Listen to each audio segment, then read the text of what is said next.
Hello friends, welcome to என்ன ஒரு ருசி. இன்னைக்கு என்ன ஒரு ருசியில் நம்ம பார்க்க போகிறது தக்காளி ஊறுகாய். டொமேட்டோஸ் சீப்பாக கிடைக்கும்போது நம்ம இந்த மாதிரி ஊறுகாய் பண்ணி வச்சுட்டா 6 மாதத்துக்கு நம்ம இதை ஸ்டோர் பண்ணி வச்சுக்கலாம். 6 மாதத்துக்கு இந்த பிக்கிள் கெட்டு போகாமல் இருக்கிறதுக்கு நான் சில டிப்ஸ் சொல்லியிருக்கேன் இந்த வீடியோவில். கண்டிப்பாக வீடியோ ஃபுல்லாக பாருங்கள். இந்த டொமேட்டோ பிக்கிள் எல்லாத்துக்குமே சூப்பர் காம்பினேஷனாக இருக்கும். இட்லி, சப்பாத்தி, தோசை, ரைஸ்.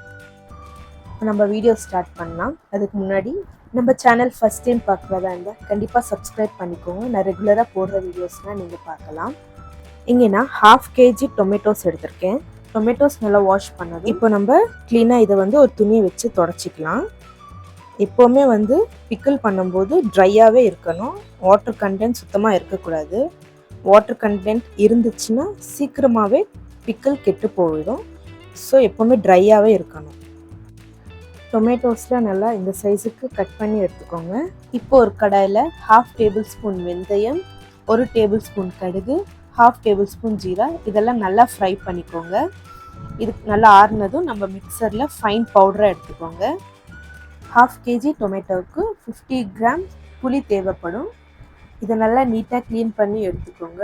எப்போவுமே பிக்கிள் பண்ணும்போது புதுசாக வாங்கின புளி யூஸ் பண்ணால் பிக்கிள் ரொம்ப நாளைக்கு இருக்கும்.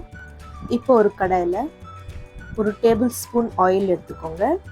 இப்போ இதில் நம்ம கட் பண்ணி வச்சுருந்த 1/2 kg டொமேட்டோ ஆட் பண்ணிக்கலாம். இப்போ இதிலே நம்ம புளியும் சேர்த்துக்கலாம். இது எல்லாமே ஒரு வாட்டி நல்லா மிக்ஸ் பண்ணிக்கோங்க. இப்போ நம்ம இதை மூடி வச்சிடலாம். 5 to 10 மினிட்ஸ் மீடியம் ஃப்ளேமில் வச்சுட்டு இது நல்லா நம்ம ஃப்ரை பண்ணிக்கலாம்.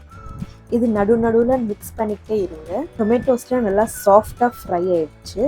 இந்த அளவுக்கு நல்லா வாட்டர் கண்டென்ட் எதுவுமே இல்லாமல் நல்லா ஃப்ரை ஆகணும். இந்த ஸ்டேஜில் நம்ம இதை தனியாக எடுத்து வச்சிடலாம். ஃபஸ்ட்டு நம்ம கிரைண்ட் பண்ணி வச்ச மசாலா பவுடர்லேயே நம்ம இப்போது டொமேட்டோ ஃப்ரை பண்ணதையும் ஆட் பண்ணிக்கலாம். இப்போது 40 கிராம் பூண்டு ஆட் பண்ணிக்கோங்க. நல்லா தோல்லாம் ரிமூவ் பண்ணிவிட்டு எடுத்துக்கோங்க.